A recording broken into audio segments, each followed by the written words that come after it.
Buenas noches. Listo. Ok, entonces iniciemos. Continuamos, perdón. Entonces estaba dialogando o les estaba indicando que ya hoy iniciamos nuestra sesión 2. Vamos de la sesión 2 a la 7.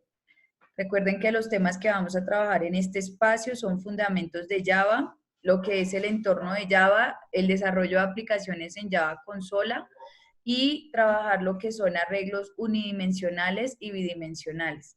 Luego de allí, pues vamos a ir ejecutando unos talleres de aplicación de vectores y matrices que básicamente es de lo que hablamos en los arreglos. Entonces, entramos en materia.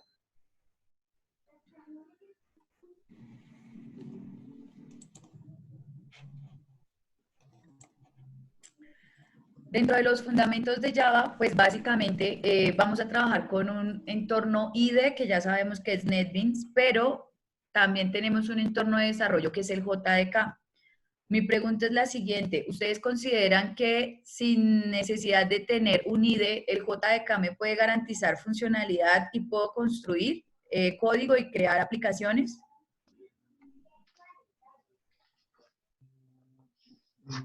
Yo diría que no, profe, porque eso es la máquina virtual, ¿no? Ok, Carlos dice que no. Muy bien. ¿Quién más desea participar? Tampoco, profe, yo digo que tampoco, porque para mí los dos van unidos. El JDK necesita del IDE, ¿no? Que es el entorno desarrollado. Ok, muy bien. ¿Están viendo mi pantalla?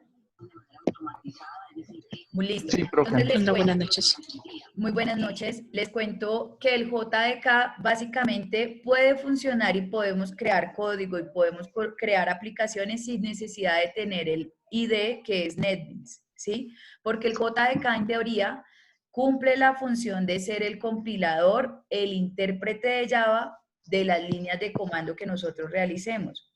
¿Por qué entonces debemos tener un IDE o por qué en ocasiones lo trabajamos? Porque el IDE, tal como lo vimos ayer, el IDE es la interfaz gráfica de desarrollo o el entorno de desarrollo.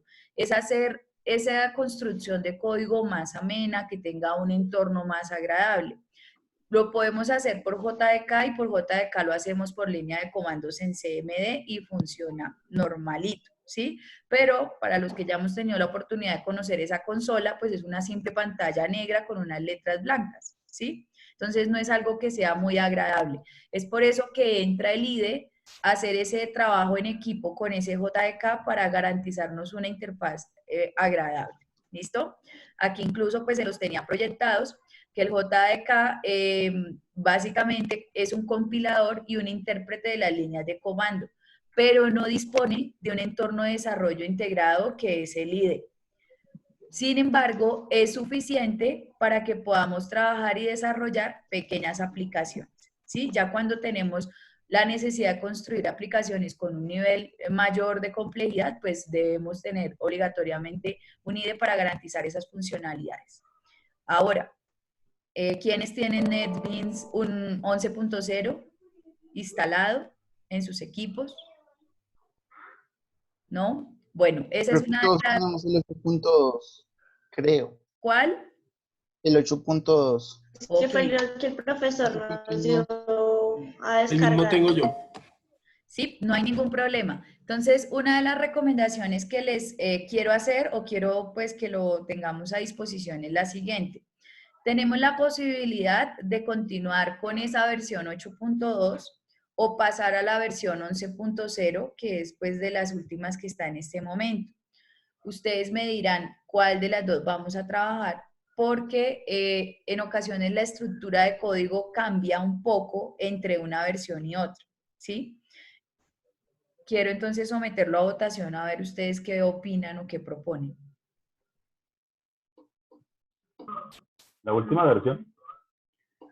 Carlos dice que la última versión y los demás. Yo también digo que sí, la última versión, 11.2. Pero la vaina es los equipos de las demás personas que no les corra. Porque bien pesado que es ese. Pues en teoría lo único que tienen que hacer es desinstalar la versión que tienen, descargar el JDK, el 8, y descargar el NetBeans 11.0. Créanme que no es tan robusto como pensaba porque pues mi computadora hasta el momento viene trabajando bien y no he tenido dificultad al respecto, ¿sí? Sin embargo, pues ustedes hacen las pruebas y verifican. Esa es una de las tareas que les tengo para este fin de semana, es que hagan la actualización de versiones, ¿sí? Hagan la actualización de la versión del NetBeans del 8.2 que ustedes tienen a la 11.0, ¿listo? Para evitar de pronto dificultades más adelante cuando estemos corrigiendo código, cuando estemos compartiendo pantalla y como que los unos tengamos una interfaz y otros otra. Entonces es básicamente por eso. Listo, muy bien, continuamos. Entonces, en la parte de fundamentos de Java, el día de ayer hablábamos que teníamos unos objetos. ¿De qué objeto hablamos ayer y con qué objeto nos basamos para dar la explicación? El carro. Del Con el carro. carro. Muy bien. El carro. Entonces, dijimos que el carro tenía unas, ¿qué? Unas características y unas funcionalidades, ¿sí? Entonces, retomo y casi siempre vamos a manejarlo de la misma manera. En el tema que quedemos en la sesión anterior, con esa continuamos en las temáticas para no perder el hilo. ¿Listo? Entonces, aquí yo les traje esta imagen donde normalmente nosotros tenemos los objetos, pero conocemos a los objetos que tienen unas características y unas operaciones o funcionalidades. Nosotros de aquí en adelante debemos tener claridad que cuando yo hablo de objetos, esas características pasan a ser atributos y cuando hablo de operaciones o funcionalidades pasan a ser métodos. ¿Listo? Que fue lo que dialogamos el día de ayer. Ahora, aquí simplemente les dejo plasmado lo que les acabo de mencionar, que un objeto está compuesto por una serie de características o datos, en este caso atributos, o una serie de operaciones, en este caso métodos. ¿Cómo se definen las variables en un lenguaje de programación? Entonces, básicamente, yo voy a tener dentro de la construcción de mi código unos objetos de tipo variables, ¿sí? Tenemos claro, ya también con base a la actividad diagnóstica, que era una variable.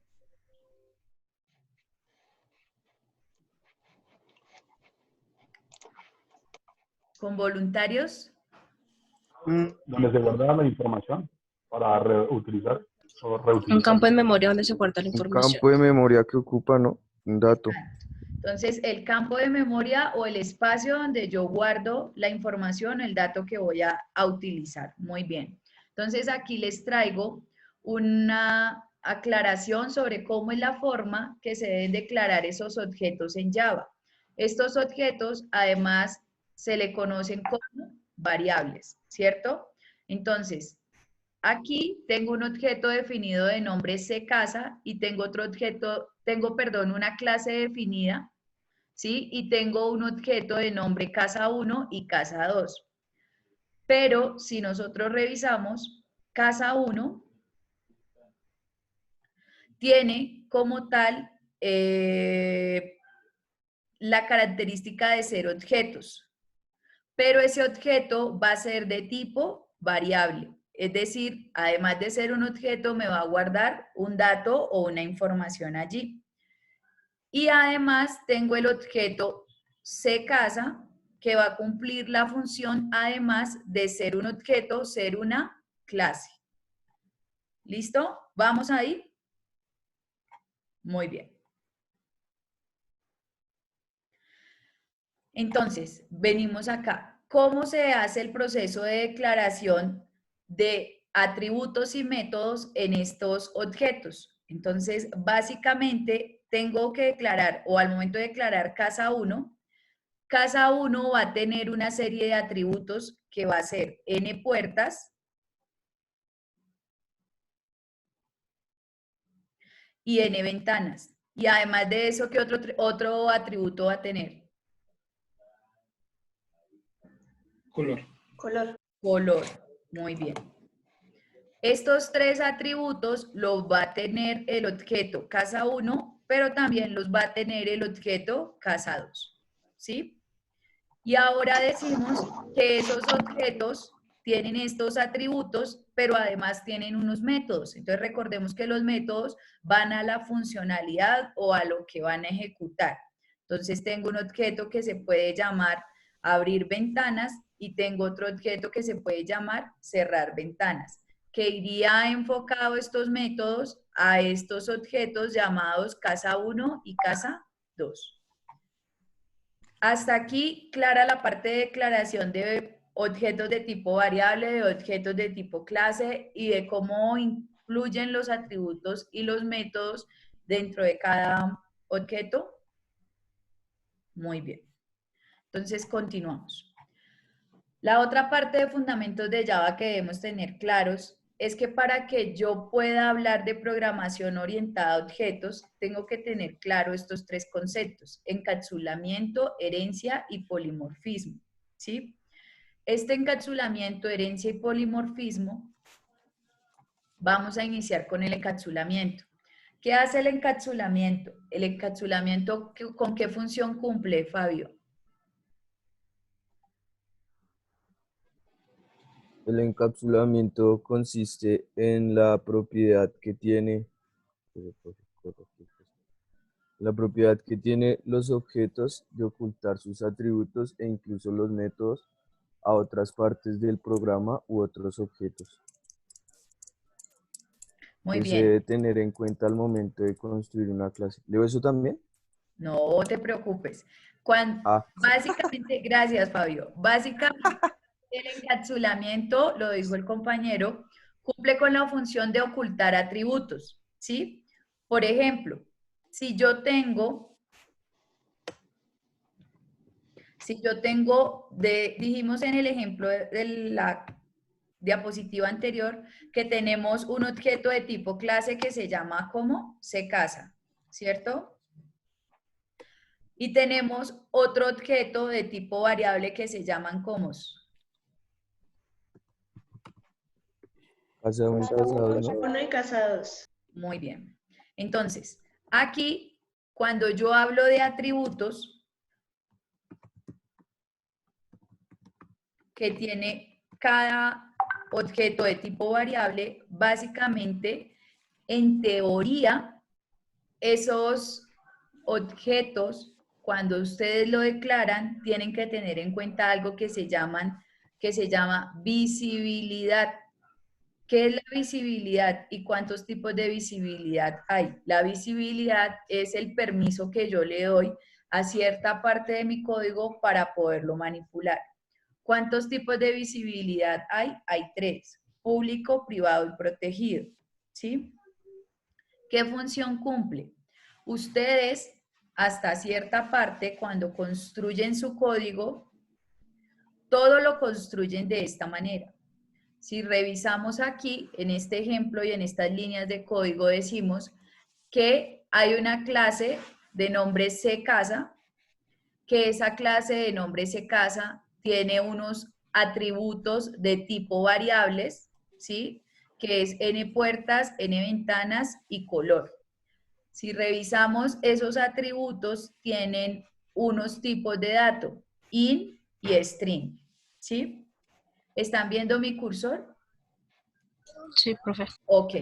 Ahora, si continuamos, revisamos que tenemos la visibilidad de tipo pública, tanto en la creación de en la asignación o ejecución de mi clase, como en los métodos public void, cerrar ventana, public void, abrir puerta, ¿sí? Esta es la forma en la que comúnmente nosotros construimos código sin utilizar programación orientada a objetos.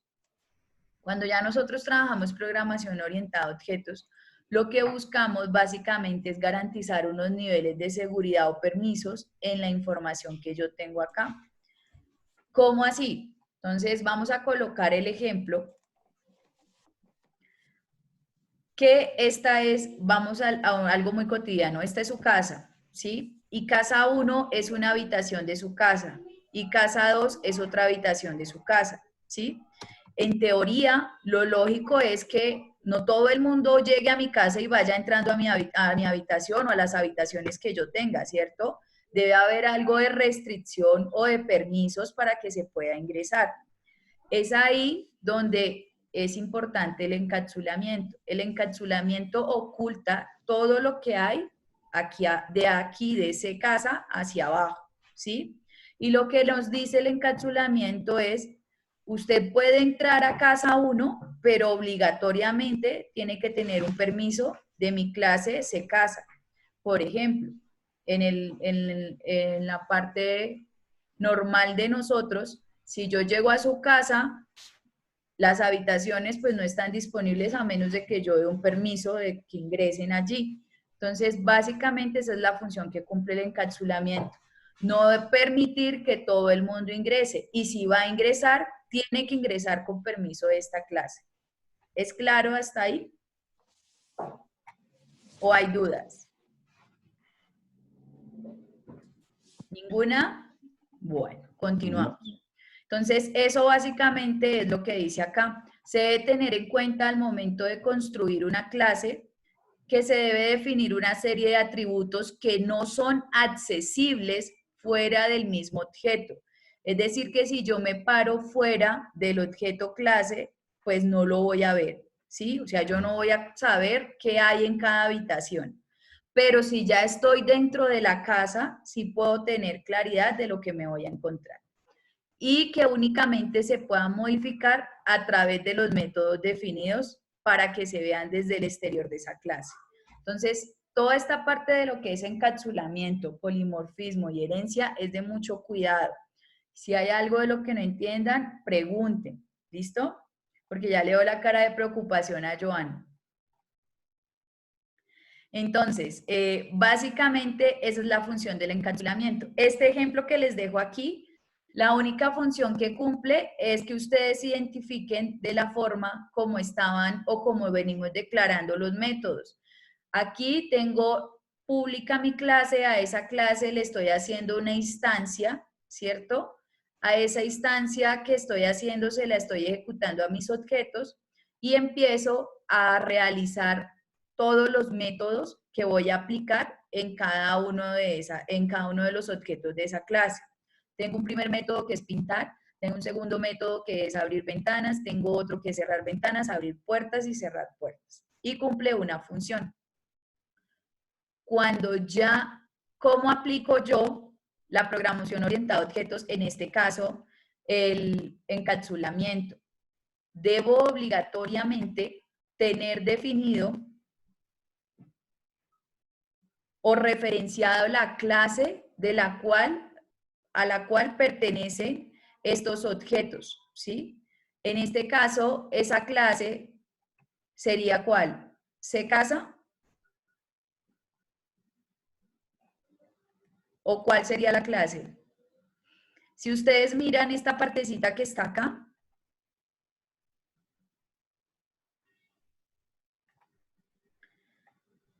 es igual a esta línea de código que encontramos aquí.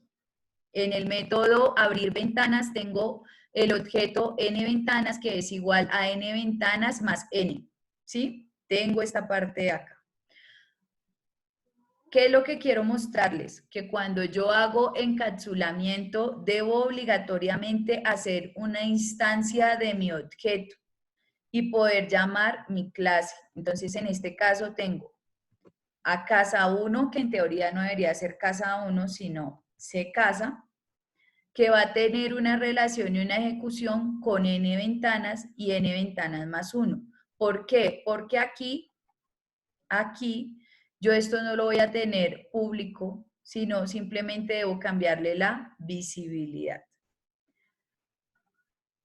¿Dudas?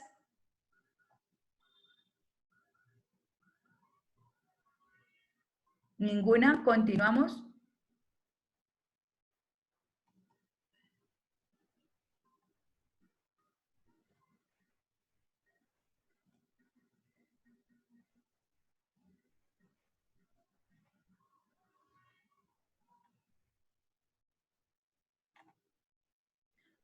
Cristian, ¿dudas? Profe, pues es que realmente toca es como mirarlo cuando uno esté en problema con NetBeans. Ok, muy bien. Entonces, partiendo de ello, por eso entonces les traigo este pequeño ejemplo. ¿Cuál es la idea? Entonces van a hacerme el favor ustedes ahí en sus equipos, van a ir a crear un nuevo proyecto en 8. Bueno, es que ahí toca tener un tema de cuidado, porque por ejemplo lo que yo les mencionaba del versionamiento, cuando yo le doy clic en nuevo proyecto, a mí aquí me aparece la opción de crear un proyecto en Maven. A ustedes creo que no les aparece esta parte en el 8.2. Yo creo mi aplicación, ¿sí? Y le doy clic en siguiente y creo el proyecto. Entonces, lo que necesito que ustedes hagan primero es que creen una clase Java de tipo main, por favor. Entonces, si yo vengo acá sobre mi paquete, le doy clic derecho, New. Esperen un segundo. Esperen un segundo que está Profe, desplegando hasta ten ahora. en Profe, ¿me cuenta de que compartes si esto? nos quieres mostrar eso, no estamos viendo solo las diapositivas. Ay, había cambiado la función. Denme un segundo, la pauso y la vuelvo a poner. Compartir. Ya. ¿Ya ahora sí están viendo NetBeans? No, No, todavía no. ¿Está cargando? ahora sí ya. Ahora sí. Ahora sí, bro. Muy bien. Entonces, vamos a hacer un pequeño ejemplo sobre cómo funciona el encapsulamiento. Hoy vamos a ver esa funcionalidad de encapsulamiento de una forma grande, ¿sí? Ya la idea es que vamos a ir desglosando el tema de tal forma que ya ustedes tengan la capacidad de comprender un poco mejor la funcionalidad de este proceso. Entonces, yo ya aquí creé un proyecto. Ese proyecto que creé, tengo que tener en cuenta varias cosas. Primero, necesito que ustedes me creen ese proyecto y que agreguen una una clase de Java, pero de tipo main, como esta que yo tengo acá. Entonces necesito que la busquen allá en el 8.2, por favor, y le coloquen de nombre a esa clase .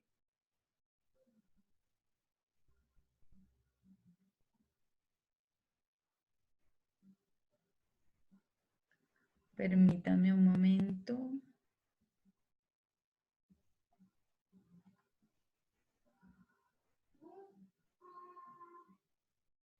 Ya. Necesito que por favor le coloquen el nombre de clase casa, de tipo main.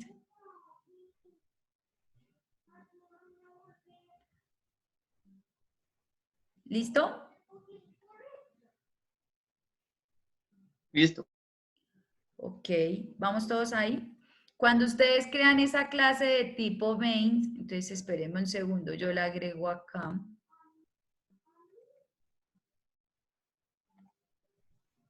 Yo le voy a colocar nombre prueba.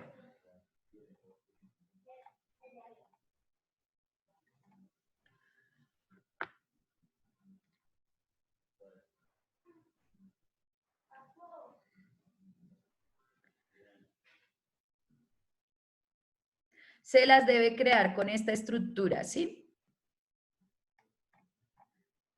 Tengo mi clase pública de nombre prueba, que fue el nombre que yo le coloqué, y tengo la estructura de public static void main, con unos argumentos o unos parámetros de tipo string. ¿Sí? Todos vamos aquí. Sí, señora. Sí, profe.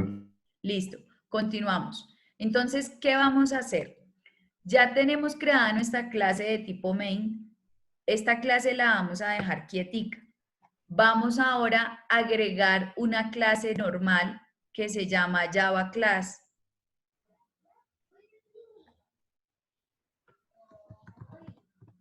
Yo le voy a colocar este nombre. Ustedes me van a hacer el favor y le colocan el nombre de CCasa1.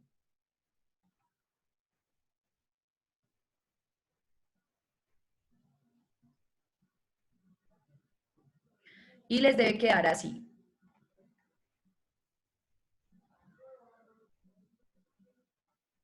¿Sí? ¿Vamos ahí?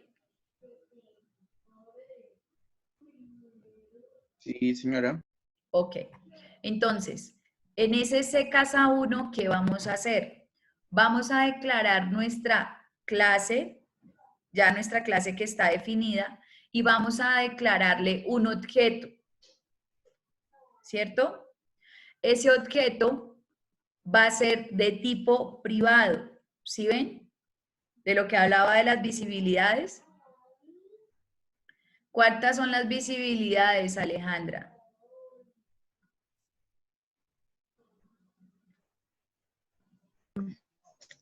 No, porque es que el computador está lento y no me quiere cargar rápido.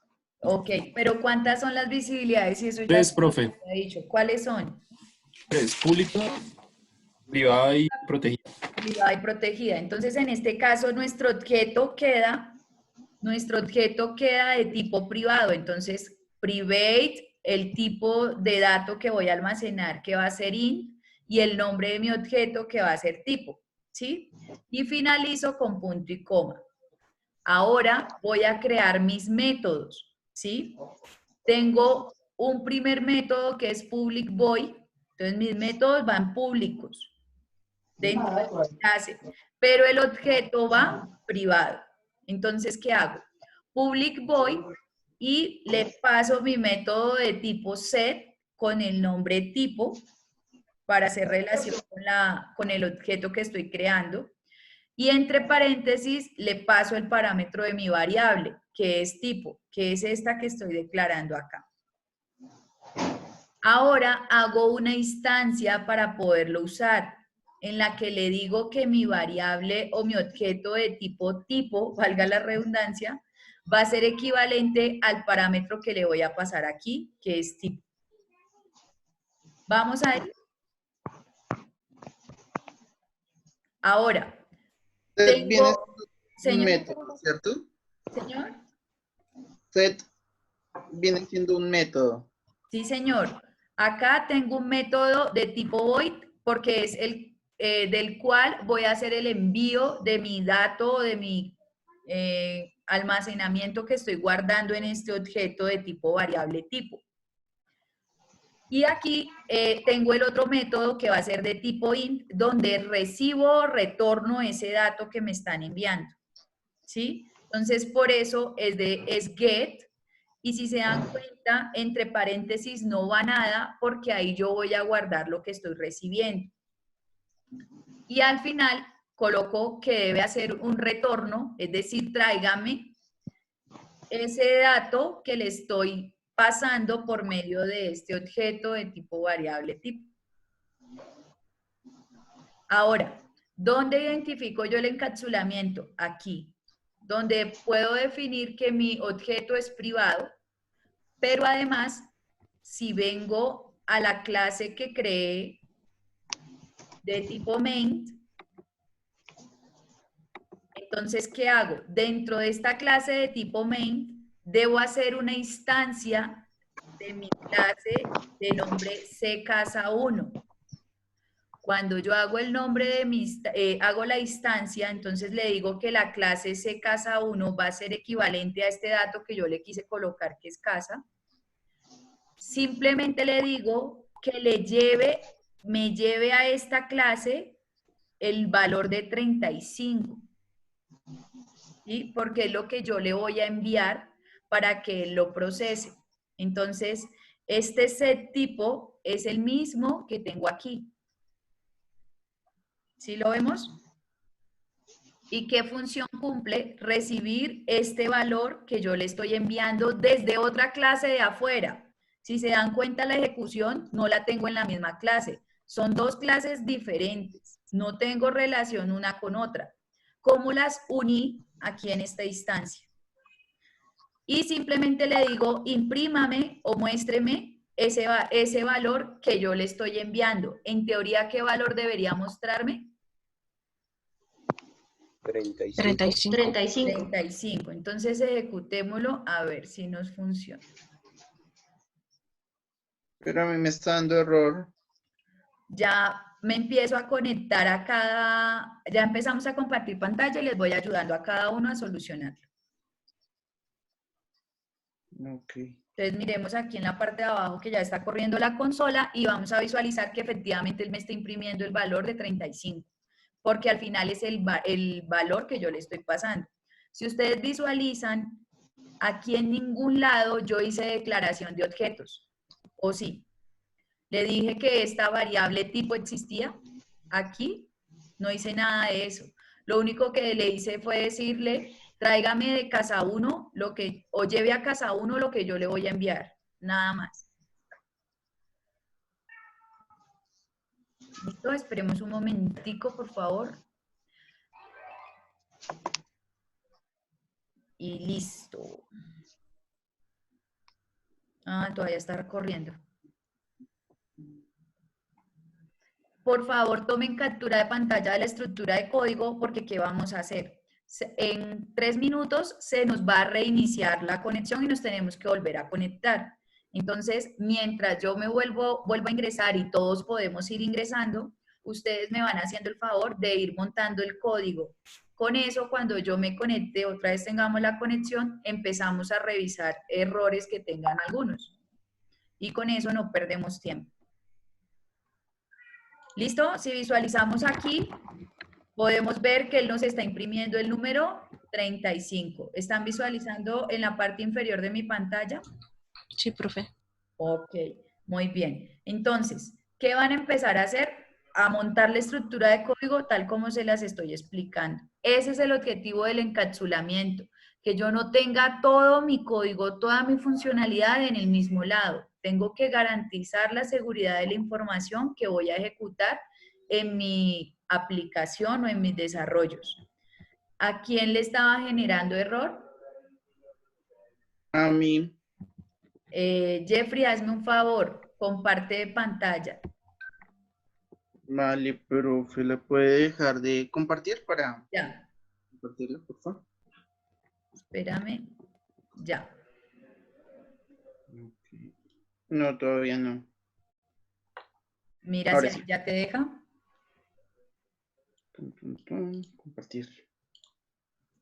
Entonces acá, este es el main. Y esta es la clase. Ok, listo, ya voy para allá. Espérame. Va un poquito. ¿Cuál es el main? Clase casa. Sí. De tipo. Listo. Ve al otro.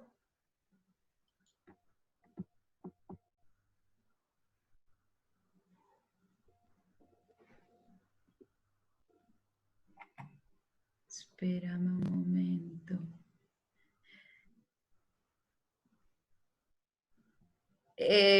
Aquí tengo la declaración de la clase, sí.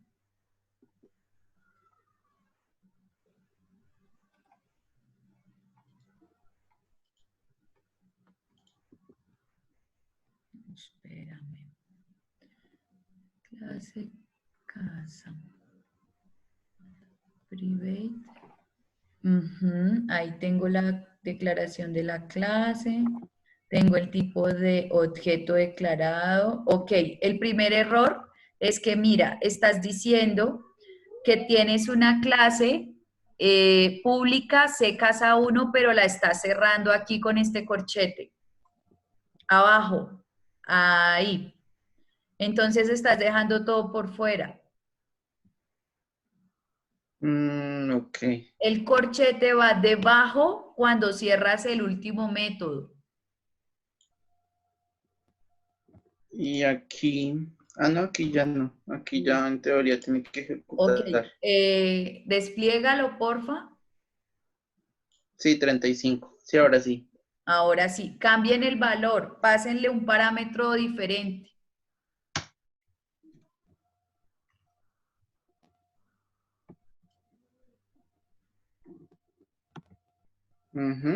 Sí, ahí ya funciona.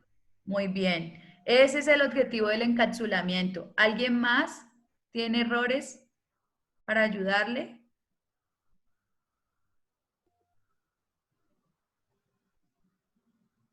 ¿Nadie más? Ay, la profesorita lo estoy copiando.